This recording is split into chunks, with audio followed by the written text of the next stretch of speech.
And I burst into tears in the Leclerc grocery store because I did not know the words for breadcrumbs. I don't mind being a beginner. Everybody's a beginner when they try something new, but I don't want to ever look foolish. You turn and run out of the boulangerie without getting your bread. You're trading one life environment for another, but it's still life at the end of the day. Welcome back.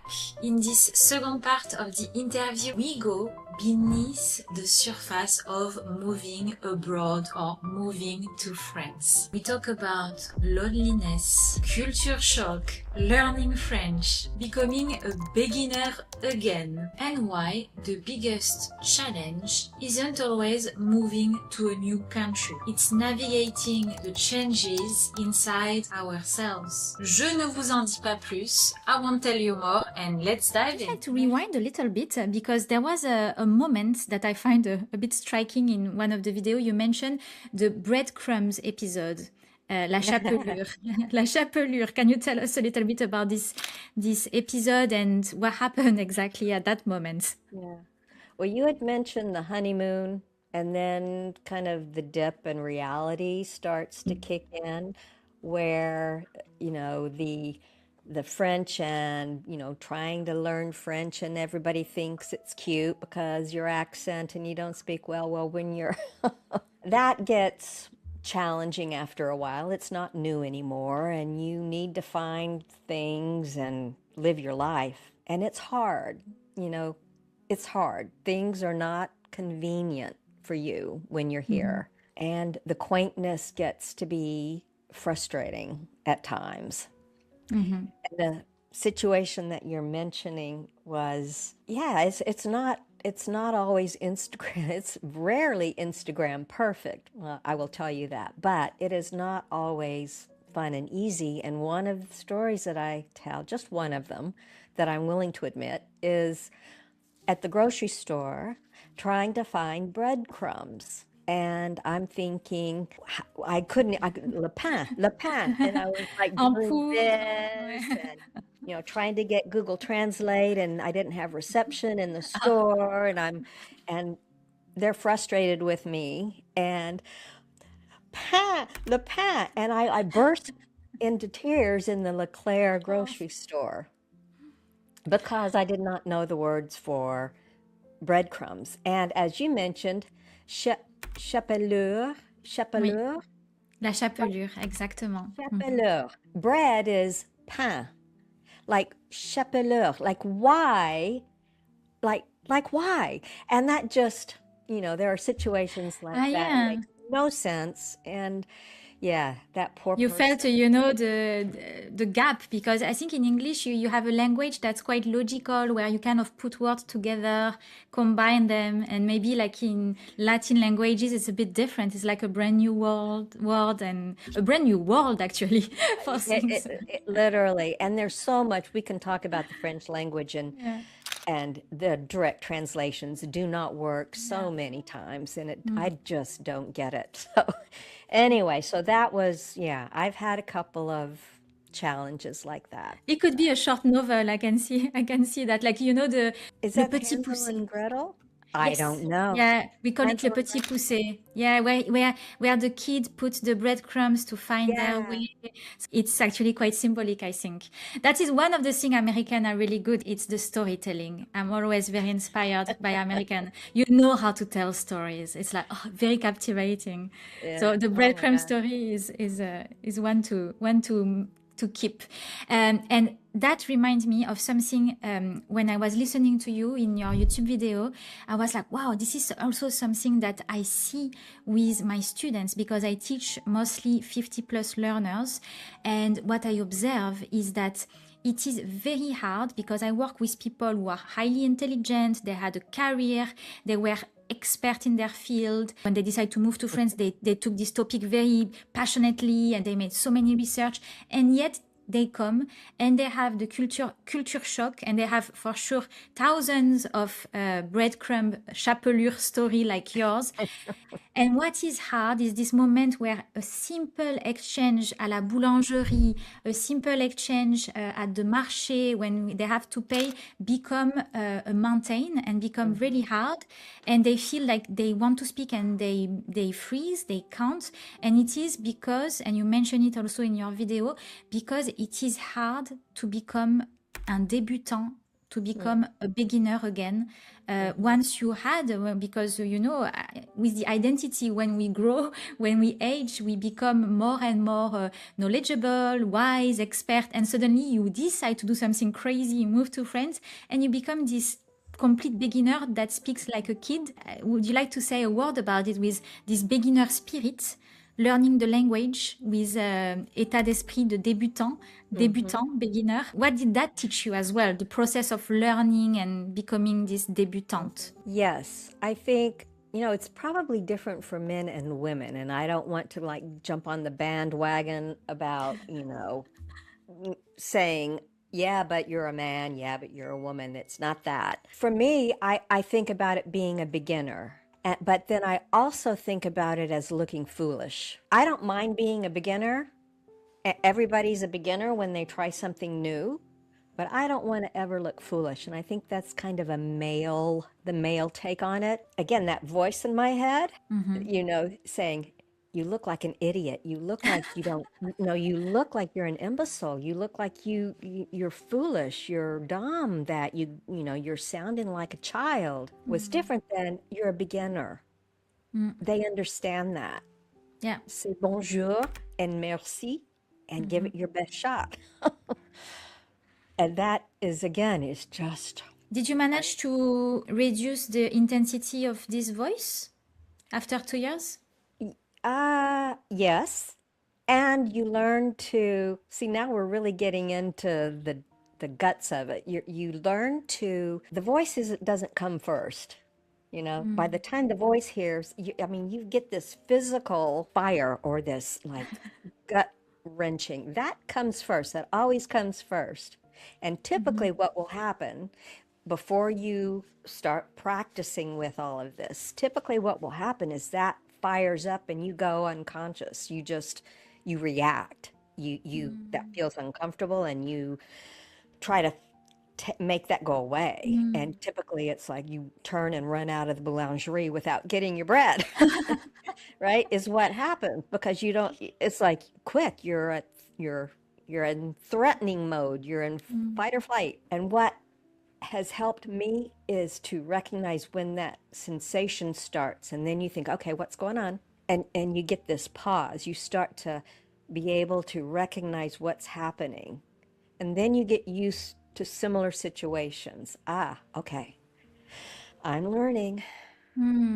Yeah, so when you feel this kind of impulse, instead of having the voice that makes it worse, then you take this impulse as a signal and you soften it and make it okay. I'm going to do it. You kind of change the response, no? You don't change the response. You go from an automatic gut reaction of fleeing and, making yourself more crazy, to understanding what's going on and making a conscious decision. And it's easy for me to sit here and talk about, but, and the most emotionally charged situations are going to be the most difficult to stop that, like, automatic loop.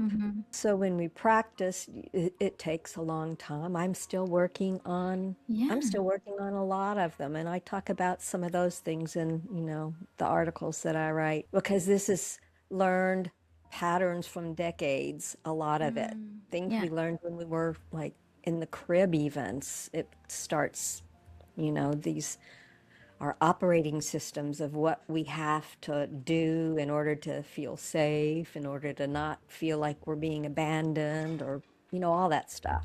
By the way, if you are new here, bonjour, I'm Deborah, a French teacher and the founder of the French language school Feel Good French.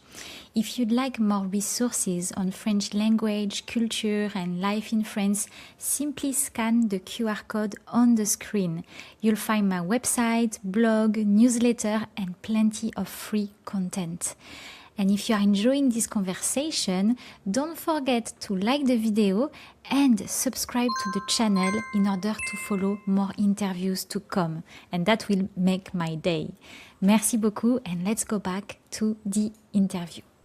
So what are your tools? What are the tools you do to work on that? It reminds me of some coaching technique, neuro-linguistic programmation. I know you use meditation. Like, what are the tools that you could share with the people you... And also, could you link that with mentioning your program? I don't know if it's something that you actually, if your program is a little bit infused with those topics, but could you explain a little bit as well the Wayfinding Road? Am I correct? Wayfinding Road. Yeah, that's the name that I have put on it. Some of the tools, and yes, what we're talking about here is all part of what I do with people, with women primarily, because that's my experience. And I want to say, first and foremost, I'm not a physician. I'm not a psychiatrist. I'm not a therapist. So there is a valid place for that. And if you ever feel that that is something you need, then absolutely. That's not me. What I do is help women who are standing in this place, either right at the front door of the messy middle, or you are in the middle of it and you just can't seem to get out. And the practices that I use all revolve around recognizing what you're bringing to the table and where it came from, and the fact that so much of it will not be going away. Learning why you're stuck, why you're staying stuck, and learning how to find your inner truth, what is important to you, and what you need to do to be able to start living from that place. It is coaching. I'm a certified, Modern Elder Academy. If you haven't checked them out, that's where I finally was able to find something. Like in 2019, I finally found Modern Elder Academy, and they were just, I think, a year into operation at that point. And they had navigating transitions. I didn't know about that, and when I discovered through you, I saw where you were trained, and I was like, my God, that looks amazing. I Yeah, really like yeah. this, all the people It's, that's the speakers and the teachers and the program. I yeah, will put the link below because I think yeah, it's do. inspiring. It's different than what I do, but that's where I finally found something that, like spoke to what I was feeling. But yes, absolutely check them out. They have got a number of online programs, as well as they've got 2 campuses now, Santa Fe, New Mexico in the States, and then Baja, California, Mexico. So yes, so I mean, I know what I'm talking about. Everything that I talk about is what I have learned and what I've gathered and what has helped me. So the tools all center around taking responsibility for your choices and recognizing when patterns start to take over. You mentioned the Modern Elder Academy, and you also, something that I discovered thanks to you, you mentioned Eckhart Tolle School of Presence. Of course, I knew Eckhart Tolle because he's so famous, and like his book is such a masterpiece, and it's such a piece of wisdom, and I think it's very valuable, the power of now. But I didn't know there was a school of presence, and you attended this school. Yeah. Yeah, and I attend a lot. I just am not going to be writing them all down in the Okay. bio, but yeah, it's such an intersection between science and spirit that we're dealing with. For me, that's how I approach it. There's the psychological, the NLP, and all of the frameworks and the blueprints and all that stuff. But then there's also the spiritual side. And that's where I kind of have landed with Eckhart Tolle. The ability to separate yourself from the past and the future, and to understand this is what we have, this is all we have now. And one of your questions was what do you tell someone if they say they're too old to change? Well, that only comes up when you're afraid of the future and you need a guarantee or some kind of clarity about what the future will hold. You know that in French, présent, le présent, like present tense, also means gift. Un présent, Oui, un oui, cadeau. oui. Mm. The Precious Present. There was a book called The Precious Present. I don't know if you've ever heard of that. No? That came back, and it's all about, telling someone you're going to give them a gift. They're all they wait and they wait, and where's my present? Where's my present? And then something like, well, you've been waiting for your gift. Yeah. I think that's Yeah, that's pretty. It sounds very Buddhist, like a Buddhist approach.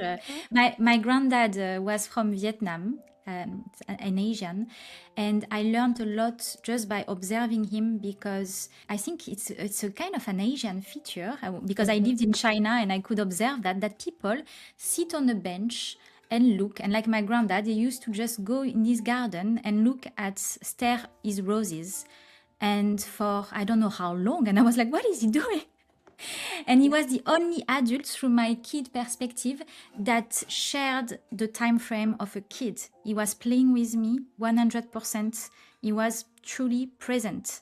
And I tend to think that maybe because of his Vietnamese background, but I don't. Maybe it's just him. But when I went to Asia, I could see that. I could observe that the older people, they tend to be more like this. And I sense that while watching your video when you spoke, I was like, I can sense a quality of presence that is. I could recognize it, that you feel like a kind of there, incarnated. And I was thinking when I try to define you, like who you are, what is this your program, Wayfinding Road, I was like, it is hard to put you in a box. It is hard to really define you in 2 sentences, because what you do is quite it's through your experience, so it's very unique to you, and you try to share your experience with women that encounter the same kind of situation. So it's really unique to you. That's why I think it's hard to. No, did you find that it's hard to define yourself in a few lines when people ask you? Or Yeah, I still don't know what to say. yeah. I still don't know what to say. And you keep referencing the YouTube channel that I have not added anything for quite some time, and I don't even know if it says Wayfinding Road on it. I'm like so not. I'm so not like a real business person here. This is, yeah. What's your favorite canal these days? Because you mentioned I don't know if it's Substack or where you write. You said that you Substack write. is where I'm writing, yeah. Yeah. And I do have a Facebook page, and I have been more consistent the last couple of weeks. So, and this whole marketing thing, and I've told you this before, it is just really, to become seen or so people can be aware of you. Thank you very much for this opportunity, by the way, because that's just this whole launch. Launching things just makes my palms sweat, and that's okay, right? I know what my patterns are telling me, but this is one that is really tough for me. Yeah. And I don't know why. It's really weird. But yes, I do have a Facebook page. I think it's Wayfinding Women, but Lynnelle, Lynnelle. You put that in Instagram, you'll find me. Yeah, give me the references and I put them below the video to find you through Facebook and the Substack, and I think I really like your video. That's why I'm quoting the YouTube channel, because I think they are short and sweet, and like I like the little points that you are making. And I was the same as you, to be fair. I have difficulty with technologies and everything, but some time ago I decided to there is a French expression called vivre dans l'air du temps, to live in the air of time. And I decided, because I always was a nostalgic of the past, and I was like, why am I in this era? and and I decided, well, actually, why not to use those fantastic tools where we can actually touch so many people just by having an hour chat with you. We put that online, and so many people we can reach and speak, and I accepted to use this technology, Yeah. and that's what I'm trying to do. But I understand the resistance, but I think once you do it, we can do it very casually, like now. So that's Yeah. and we have to find the thing that we like. I think if for instance, TikTok, Instagram is very short and there is no substance to it really. I think long format on YouTube or Substack, it's a bit more like slow media. I Yeah. don't know, or collaborative Yeah. media with Substack. I think you can interact maybe, or Yeah, yeah. yeah, I'm still learning. I don't use it the way it's supposed to be used, I'm sure, but I put an article out there every week, and I've got an email list that kind of has a couple of little points I make every Tuesday. The Facebook and Instagram, links to the article, and I've got Oh another yeah, post. well, So there's that. I've got on July 4th, Independence Day in the United States, I am launching just a real short little program, self-study called Why You Stay Stuck, and it's about this voice in your head and kind of practices that I have used that have helped. So that's coming. My journal, it's a 12-week guided journal that kind of goes through the structure of what I found to help me from that moment of saying, I've got to go to South Carolina. I got to go to Charleston for a year. I've got to get out of here. And I kind of wrote through the process of what helped me. I have the little routine, enfin ritual, to ask people towards the end of the interview, because I interview people who move to France themselves. So based on your expertise, your experience, all the little tools that you've been using, if there are people who are watching us and they are a little bit undecided about whether they should move or not, they feel a pull, but they maybe the same as you, out of conformity, out of social pressure, they think maybe this is madness, or like what kind of tips could you offer them 2 years after a big move? What would you say to the people who are stuck in this indecision, in this feeling the intuition, the pull, and feeling like maybe it's madness? Or Just to be succinct, I would try to figure out like the pros and why do you want to move? And what is keeping you from making that decision?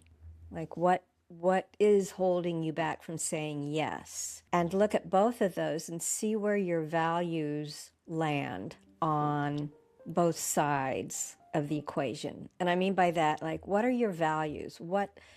We all want to be, honesty, family, but really, it's important for you to know yourself enough to know where you're going to be making a decision that goes against a value. One of my main values, I've got a list of them, but there are like two non-negotiables, right? You've got values that, given a situation, you may decide to compromise a little bit. And I don't like to use that word, but you make a decision because of a benefit or whatever reason that you're going to make a decision. But there are a couple that you would never compromise. For me, one of them is integrity, and that encapsulates a whole bunch of things. But for integrity to myself would be to do something that someone else wanted that I really didn't believe in. Right? So I would say, what is holding you back? And is it holding you back because someone else would be upset? And who is that someone? Where do they fall into your value system? Does that make sense? that makes total sense. Yeah. Yeah. So be honest with yourself. What are you going to, or what are you running away from? And why are you hesitating? What is it that is making you like sit on the fence about it.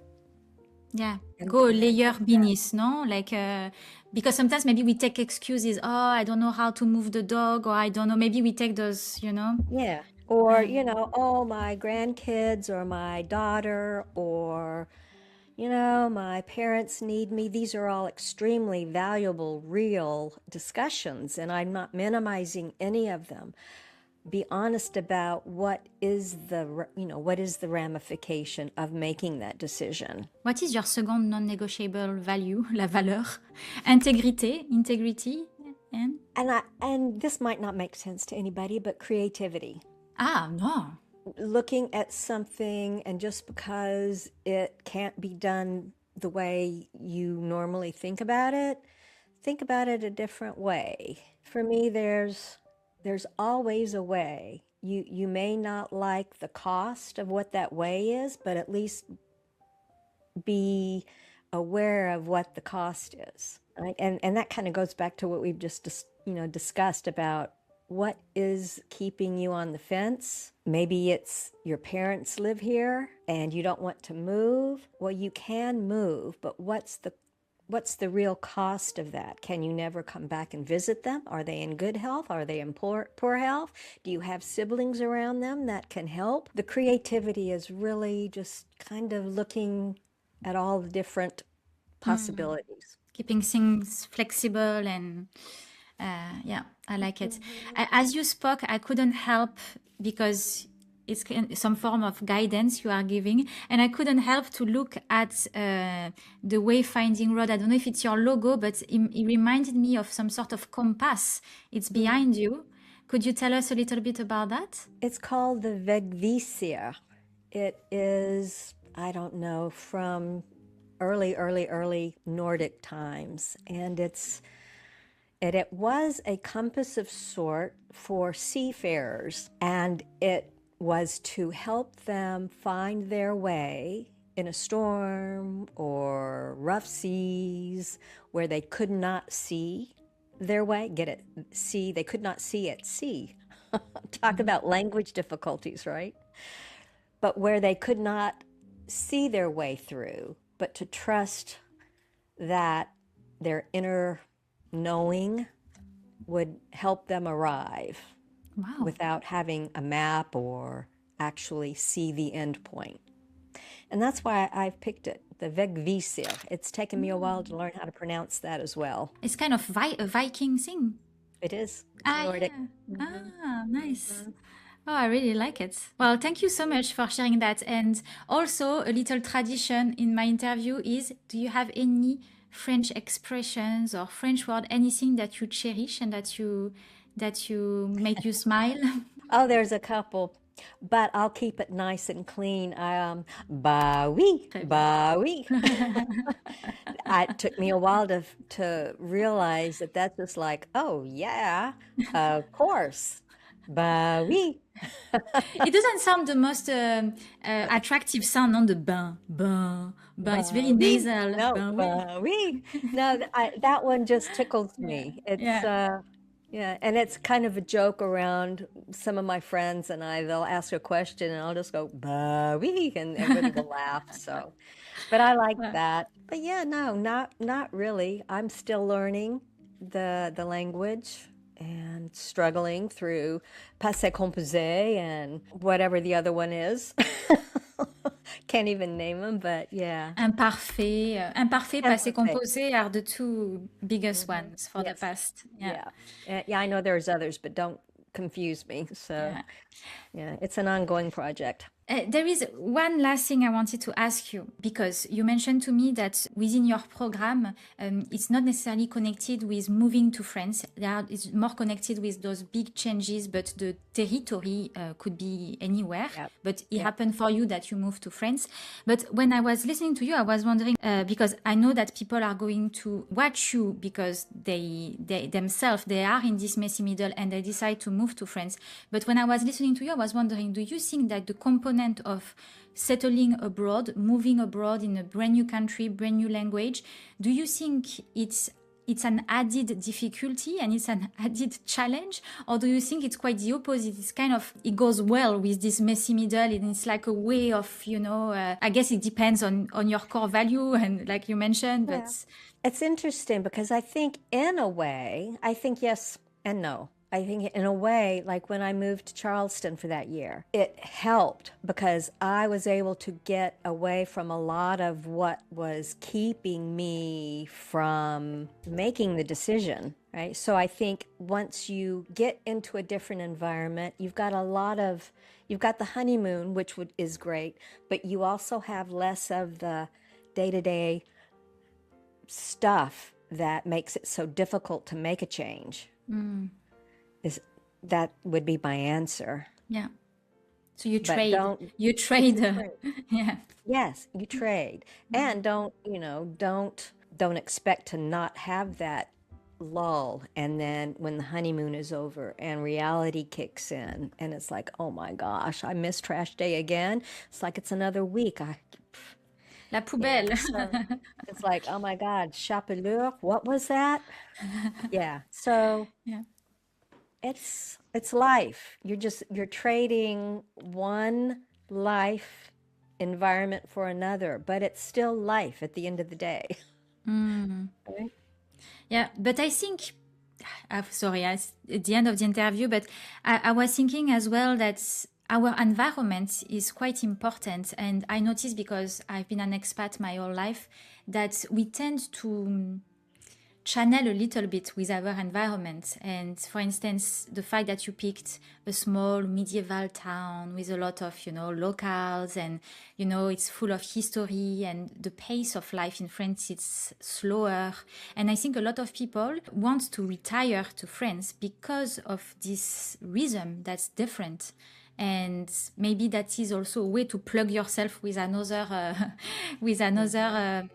we were speaking about time. It's another time perspective or time reference, same Yeah. pace as in the US.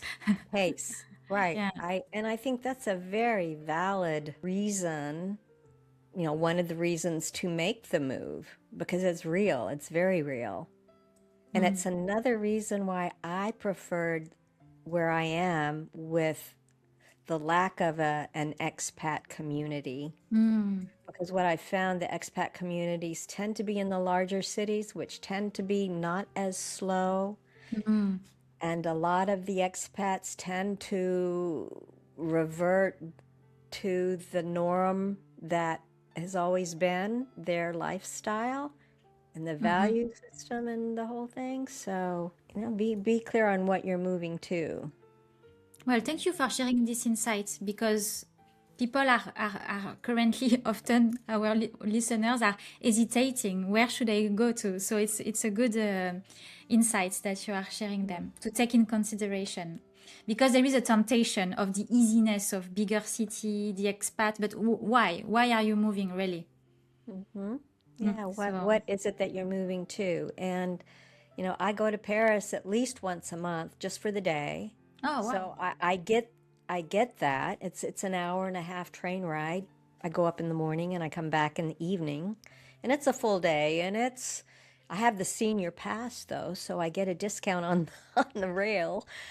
I made a video about it, how to get your discount card on the SNCF website, because you save a lot.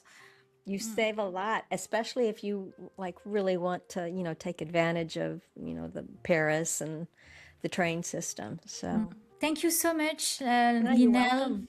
It was a lovely conversation, and I will leave all the references below. And if you want more chapelure breadcrumbs stories, follow Lynnelle on the email, the Facebook group, and all the links I'm going to give you, and watch our YouTube video as well. Et merci beaucoup, and bonne journée.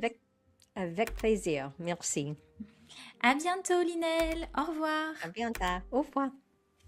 beaucoup. Thank you so much for watching this interview. I'd like to ask you something now. What part of starting over feels the hardest for you? Is it leaving people behind, learning the language, le français, building a new community, or something else? Let us know in the comments. Your experience is very valuable and I'm sure they are going to also inspire other people in the community. Share your thoughts in the comments. I read every single one of them. If you enjoyed this conversation, manifest yourself. You can put a little like below. You can sign up to the channel if you are not signed up already. Also, if you want to join my program, it's called Survive and Thrive in France, and there is a waiting list for the next cohort. It's 15 people. It's a small group and it's going to be a really lovely experience, whether you are still in your home country prepping for your move to France or if you are already in France. À bientôt! Ciao ciao! C'était Déborah.